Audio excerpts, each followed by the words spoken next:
Hi, my name is Allie Wise from Grief and Grace, and I wanted to talk about week 15 this week.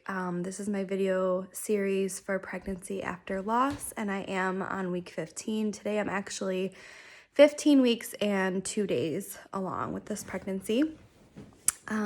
We are having a pretty relaxed morning, pretty tired today because yesterday was the 4th of July, so it was fun. We had our families over for dinner, and my husband and I stayed up late to watch fireworks and have a fire. Nora, put that back down, please. So I actually, today for the first time, wanted to make coffee. So that was kind of a new thing this week. I haven't made coffee. Here's some more. Have this one, buddy. I haven't made coffee in about probably 2 months. I've had coffee here and there, but just a little bit at a time. I've been too nauseous to really enjoy coffee so far this pregnancy, which I am taking as a good sign, because last time when I was pregnant with Hannah, who was our child we lost at 11 and a half weeks, I wasn't really nauseous at all. I was nauseous for about, I want to say 30 minutes or so one day at church. That's what I remember, and needing to chew gum and try to get that sensation away. But that was really it.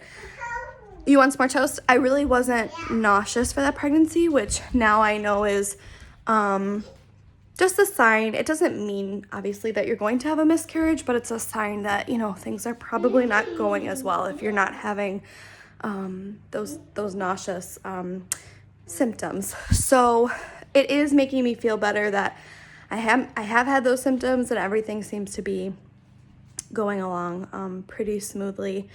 But this week, now that I'm 15 weeks, I should just backtrack a little bit and say last week, 14 weeks and 3 days, I got sick, as well as 14 weeks and 6 days. So I haven't gotten sick since Wednesday. Today's now Saturday. So Wednesday I was 14 weeks and 6 days, and I got really sick that night.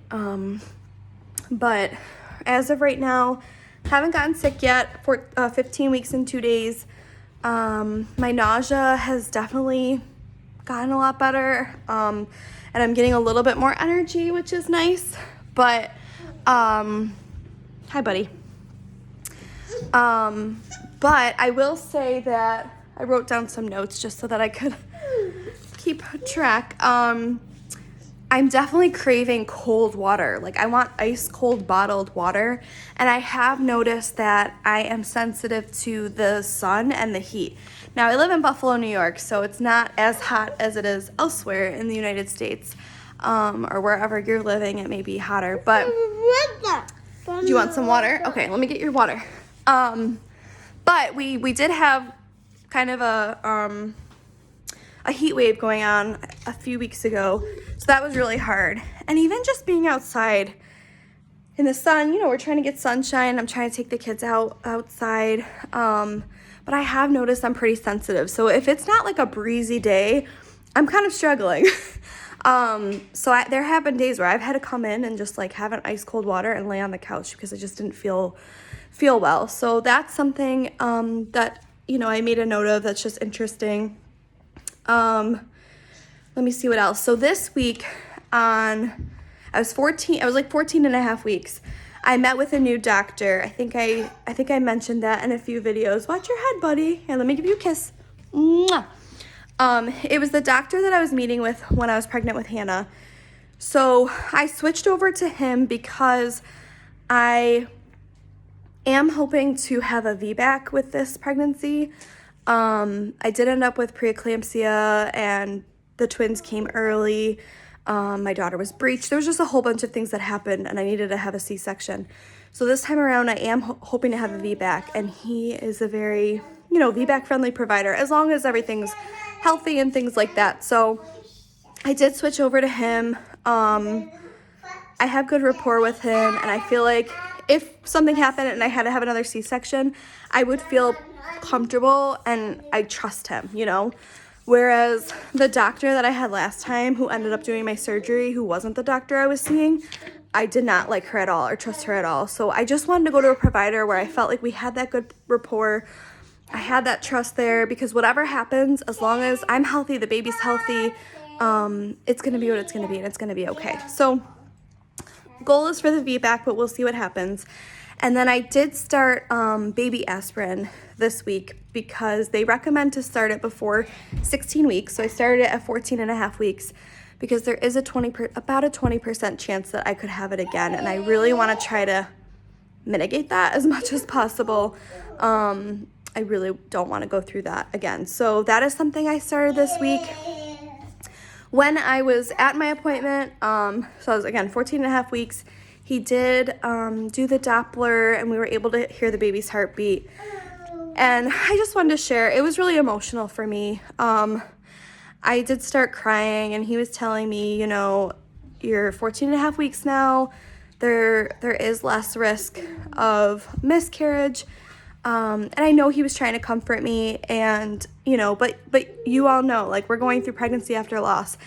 Yes, it's wonderful that I'm having these symptoms, that everything seems great, but we know that really there is no, you know, in the clear. Like everyone says, like, once you're like 12, 14 weeks, you're in the clear, but we know that that's not really, you know, that's not fully true. Like, you're never fully in the clear, right?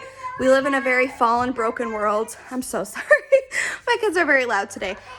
We live in a very fallen and broken world, and, you know, just because we've gotten to X point in our pregnancy or our child is X years old, we're never fully in the clear. So I was crying and just very emotional, but I'm trying to be positive that, you know, everything's going well.